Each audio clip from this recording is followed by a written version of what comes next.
दोस्तों, आज हम हिंदी के समास के बारे में पढ़ेंगे। द सक्सेस लर्न पे जो अच्छे तरीका और ट्रिक के माध्यम से आज समास के बारे में हम लोग जानेंगे। आज देखिए समास दो या दो से अधिक शब्दों से मिलकर बने हुए नए सार्थक शब्द को समास कहते हैं। समास के 6 भेद होते हैं। समास के कितने भेद होते हैं? 6 भेद होते हैं। एक में अवयवी भाव समास, 2 में तत्पुरुष समास, 3 में कर्मधारय समास, 4 में दिग्गु समास, 5 में द्वंद्व समास, 6 में बहुब्रीहि समास। ध्यान दीजिएगा, समास के जो 6 भेद होते हैं उसमें पहला है अवयवी भाव समास। अवयवी भाव समास जिसका पूर्व पद या पहला पद, पूर्व पद को ही पहला पद कहा जाता है, पूर्व पद या पहला पद प्रधान होता है। तत्पुरुष समास, कर्मधारय समास, दिग्गु समास का उत्तर पद या दूसरा पद प्रधान होता है। उत्तर पद या दूसरा पद, उत्तर पद को यानी कि सेकेंड पद, दूसरा पद को कहते हैं उत्तर पद, दूसरा पद प्रधान होता है। जैसे उत्तर पद क्या होता है देख लीजिए। राजकुमार, राजकुमार, राजकुमार में ये राज अलग है, कुमार है, तो राज जो है पहला या पूर्व पद इसे कहते हैं, कुमार को कहते हैं उत्तर या दूसरा पद। यानी कि राजकुमार में राज हो गया पहला या पूर्व पद और कुमार हो गया उत्तर या दूसरा पद।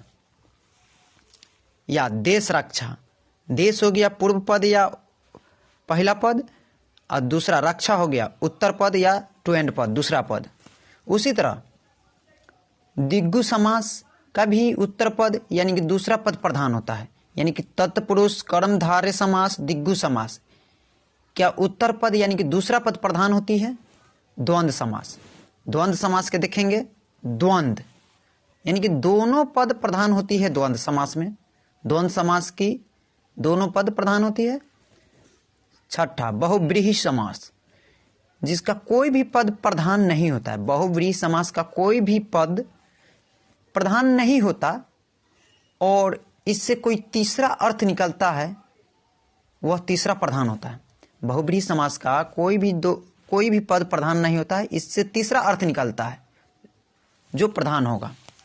अब हम आते हैं अवयवी भाव समास के बारे में समझेंगे। अवयवी भाव समास के बारे में जानकारी लेंगे। देखिएगा, ट्रिक के माध्यम से पहचानेंगे जिस समास का पहला पद या पूर्व पद, जिस समास का यानी कि हम अवयवी भाव समास के बारे में बात कर रहे हैं, जिस समास की पहला पद यानी कि फर्स्ट वनेस्ट पद या पूर्व पद में अनु, अनु, आ, प्रति, भर, यथा, यावत, हर आदि हो वह अवयवी भाव समास कहलाते हैं। तो दोस्तों देखिए, जिस समास का पहला पद यानी कि फर्स्ट में अनु लगा हो, आ लगा हो, प्रति लगा हो, भर लगा हो, तथा लगा हो, यथा लगा हो, यावत लगा हो, हर लगा हो आदि को हो तो वह अवयवी भाव समास कहलाता है। एग्जाम्पल में देखेंगे कि प्रतिधन दिन, प्रतिधन दिन यानी कि प्रतिदिन, यहां देखेंगे प्र लगा हुआ है, प्रति, प्रतिदिन में प्रति लगा हुआ है, इसका पूर्व पद यानी कि प्रथम पद प्रधान है। प्रति दिन में लगा हुआ है प्रति, इसलिए प्रतिदिन। देखिए अभी हम बताए थे कि जिस समास का पहला पद या पूर्व पद में अनु लगा हो, पहचानने का तरीका है अनु लगा हो, आ लगा हो, प्रति लगा हो, भर लगा हो, यथा लगा हो, यावत लगा हो, हर आदि हो तो वह अवयवी भाव समास कहलाता है। जैसे प्रतिदिन जिसमें देखिए प्रति लगा हुआ है, अवयवी भाव समास कहलाएगा। आ जन्म, आ जन्म जिसमें आ लगा हुआ है, पहचान लेंगे हम अवयवी भाव समास है। यथा संभव, यथा धन संभव, यथा संभव, इसमें यथा लगा हुआ है तो यह अवयवी भाव समास हो गया। भर पेट, यहाँ देखिए भर लगा हुआ है, भर धन जोड़ भर धन पेट, भर पेट यानी कि भर लगा हुआ है। ट्रिक में ही बताए थे, जिस शब्द में अनु, आ, प्रति, भर, यथा, यावत, हर आदि लगा हो वह अवयवी भाव समास कहलाएगा। यह हमें पहचानने की ट्रिक है, इसको ध्यान में रखेंगे। दूसरा समास का दूसरा, समास के कुल 6 भेद है, जिसमें पहला अवयवी भाव समास हो गया। दूसरा तत्पुरुष समास, तत्पुरुष को समास को भी हम ट्रिक से समझेंगे। तत्पुरुष समास, जिस समास में बाद का पद अथवा उत्तर पद प्रधान होता है उसे तत्पुरुष समास कहते हैं, यानी कि टू एंड पद, यानी कि बाद का पद या उत्तर पद प्रधान हो उसे तत्पुरुष समास कहते हैं। जैसे राजा का कुमार, राजकुमार, धर्म का ग्रंथ, धर्म ग्रंथ।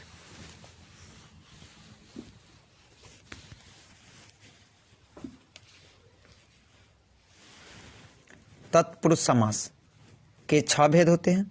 तत्पुरुष समास के कितने भेद होते हैं? 6 भेद होते हैं। पहचानने का तरीका, तत्पुरुष समास में पहचानने का तरीका, पहचान या कारक चिन्ह को लुप्त हो जाता है। इसमें तत्पुरुष समास में हम पहचानेंगे उसका जो कारक चिन्ह होता है वह गायब हो जाता है, लुप्त हो जाता है। जैसे तत्पुरुष समास में, तत्पुरुष समास के 6 भेद होते हैं। जैसे समास के 6 भेद होते हैं उसी तरह तत्पुरुष समास के भी 6 भेद होते हैं। तत्पुरुष समास के 6 भेद होते हैं। एक में कर्म तत्पुरुष समास, कर्म तत्पुरुष समास हो गया। तो कर्म तत्पुरुष को, जैसे कि कर्म को जैसे कर्ता ने कर्म को, कर्ता ने, याद रखेंगे, कर्ता ने कर्म को करण से, संप्रदान के लिए, आपादान से, संबंध का के की, अधिकरण में पर, यानी कि कर्म तत्पुरुष के पहचानने का तरीका है, उसमें यह जो कारक चिन्ह है को, वह विलुप्त हो जाता है, लुप्त हो जाता है। जैसे गगन को चूमने वाला कहलाता है गगनचुंबी, गगन को चूमने वाला गगनचुंबी कहलाता है। यहाँ देखिए, यहाँ कारक चिन्ह जो को वह लुप्त हो गया है। तो याद करने का तरीका, कर्ता ने कर्म को करण से, करण तत्पुरुष समास में से लुप्त हो जाएगा। संप्रदान के लिए, संप्रदान तत्पुरुष में के लिए लुप्त हो जाएगा। आपादान से, आपादान में से लुप्त हो जाएगी। संबंध का के की, यहाँ संबंध तत्पुरुष समास में का के की जो है वह लुप्त हो जाएगी। अधिकरण में पर यह लुप्त हो जाएगी। देखिए एग्जाम्पल से हम समझेंगे। कर्म तत्पुरुष में जो यह कारक चिन्ह है लुप्त हो जाएगा। गगन को चूमने वाला अर्थात गगन चुंबी कहलाएगा। गगन को चूमने वाला, गगन चुंबी, यहाँ को है तो ये कर्म तत्पुरुष में को आ जाएगा, ये लुप्त हो जाता है। करण में, करण से कर्ता ने, याद रखेंगे, कर्ता ने कर्म को करण से, संप्रदान के लिए, आपादान से, संबंध का के की, अधिकरण में पर। इस लाइन को जब हम याद रखेंगे तो देखेंगे कैसे ट्रिक से याद हो जाएगी। करण से यानी कि करुणा से पूर्ण, करुणा से पूर्ण, करुणापूर्ण कहलाएगा। यहाँ देखिए करुणा से पूर्ण, यहाँ से जो है यही कारक चिन्ह है जो लुप्त हो गया है, करुणापूर्ण। उसी तरह संप्रदान के लिए, जैसे कि स्नान के लिए घर, यानी कि स्नान घर, स्नान के लिए घर है, स्नान के लिए, तो यहाँ के लिए यहाँ लुप्त है। के लिए देखिए यहाँ संप्रदान के लिए लुप्त है, इसलिए स्नान घर हो गया। आपादान से, यहाँ देखिए से जो है यह लुप्त हो जाएगा। धन से हीन, धनहीन, से लुप्त है, तो इससे पहचान लेंगे कि आपादान तत्पुरुष है ही। संबंध का के की, संबंध का के की, यहाँ देखिए यत का के की जो कारक है क्या लुप्त हो जाएगा? राजा का पुत्र, राजपुत्र का यहाँ लुप्त हो गया। देश की रक्षा की है, देखिए की जो है कारक चिन्ह लुप्त हो जाता है, देश रक्षा।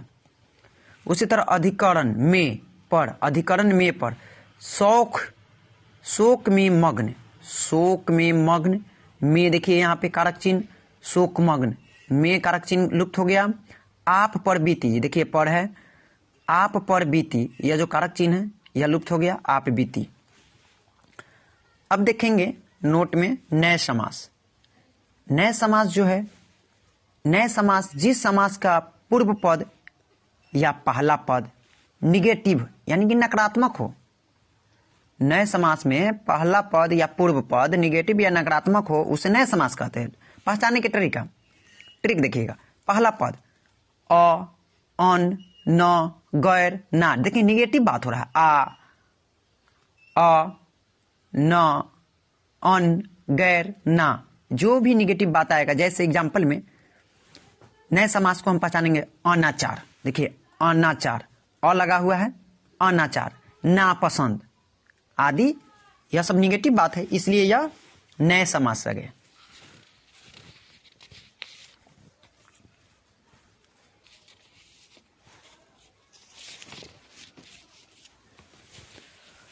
अब देखेंगे कर्मधारय समास।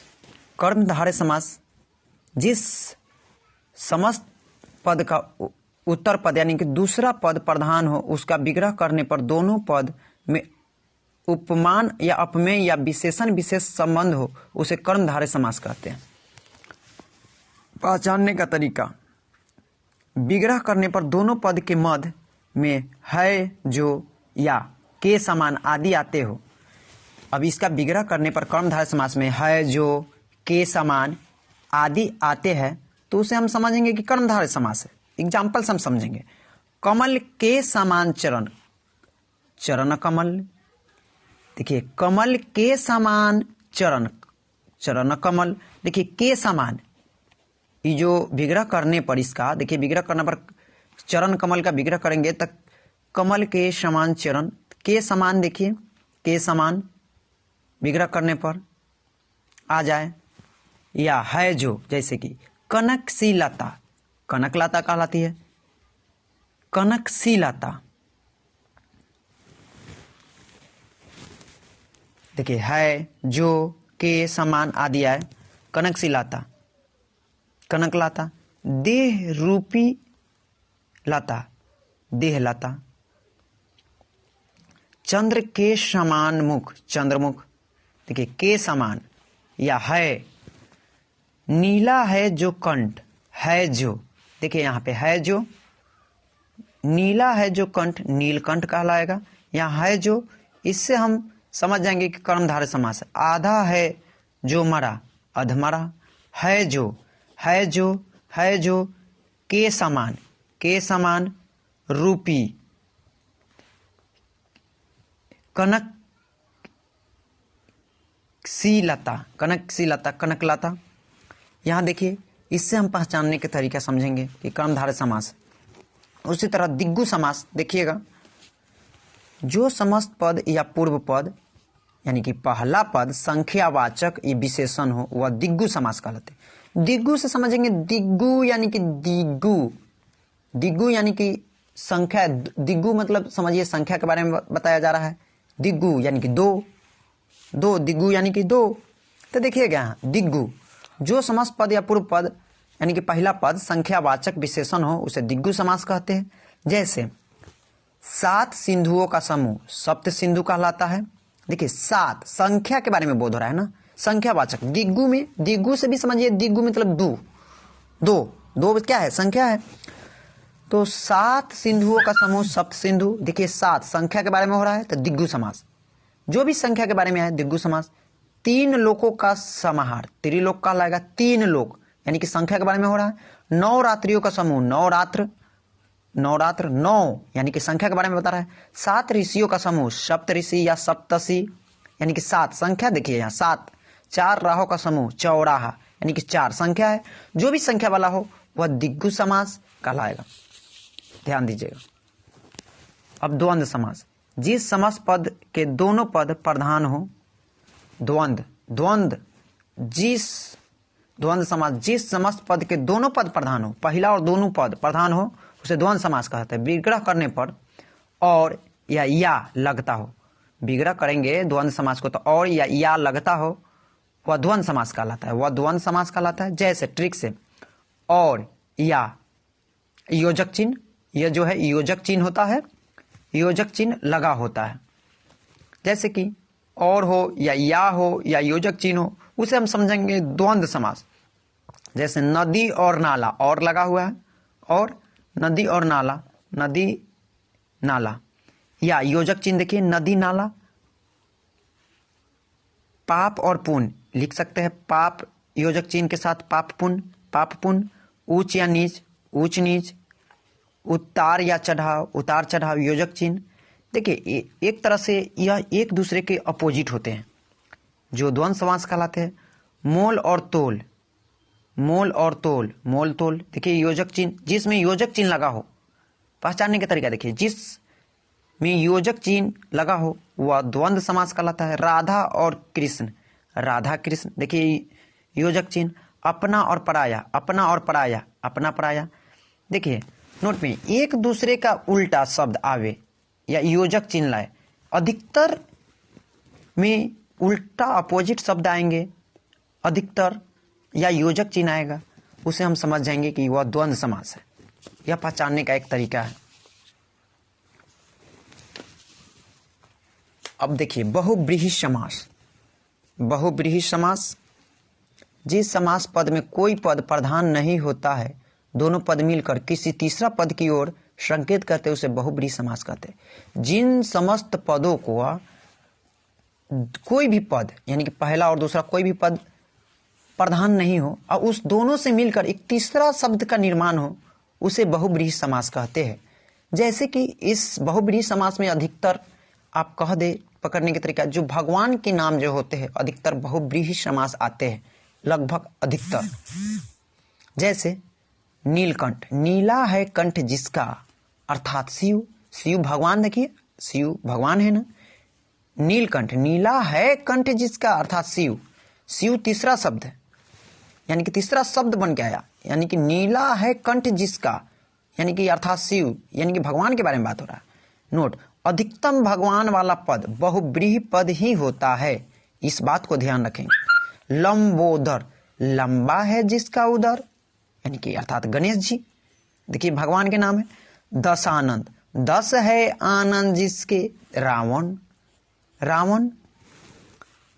चक्रपनि, चक्र है पनी में जिसके, विष्णु, जिसके चक्रपनि, चक्र है पानी में जिसके, यानी कि विष्णु, विष्णु भगवान के बारे में है। महावीर, महान वीर है जो, हनुमान, महावीर को हनुमान भी कहते हैं। महान है जो वीर, हनुमान, देखिए भगवान का भी नाम है, सब बहुब्रीहि समास। प्रधानमंत्री, मंत्रियों में प्रधान है जो, प्रधानमंत्री, मंत्रियों में जो प्रधान है, प्रधानमंत्री, बहुब्रीहि समास। पंकज, पंक में पैदा हो जो, कमल, यह भी बहुब्रीहि हो गया। पीतांबर, पीत है अंबर जिसका, कृष्ण। निशाचर, निशा में विचरण करने वाला, राक्षस। चौलरी, चार है लड़िया जिसमें, माला, चौलरी, चौलरी मतलब चार है माला, चौलरी मतलब जिसमें चार है माला, जिसमें लड़िया, जिसमें उसे माला कहते हैं, यह भी बहुब्रीहि समास हो गया।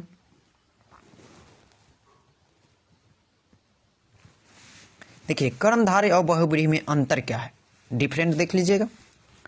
उन दोनों समास में अंतर समझने के लिए इनके विग्रह पर ध्यान देना चाहिए। कर्मधारय समास में एक पद, कर्मधारय समास में एक पद विशेषण या उपमान होता है, दूसरा पद विशेष या उपमेय होता है, उपमेय होता है। जैसे नील गगन, नील गगन में समझेंगे, नील गगन में नीला विशेषण है, यहाँ देखिए नीला जो है कलर, रंग, नील गगन में नीला क्या है, विशेषण है, तथा गगन क्या है, विशेष है।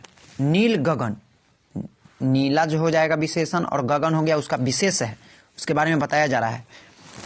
चरण कमल, चरण जो है उपमेय है जबकि कमल उपमान है, अतः दोनों समास कर्मधारय समास होता है।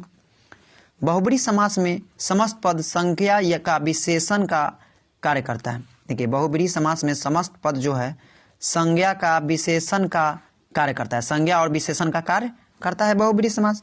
जैसे चक्रधर, चक्र को धारण करता है जो कृष्ण, यहाँ चक्रधर है कृष्ण। संज्ञा का विशेषण है, जैसे कि देख लीजिए नीलकंठ, नीला है जो कंठ, यहाँ देखिए कर्मधारय समास हो गया।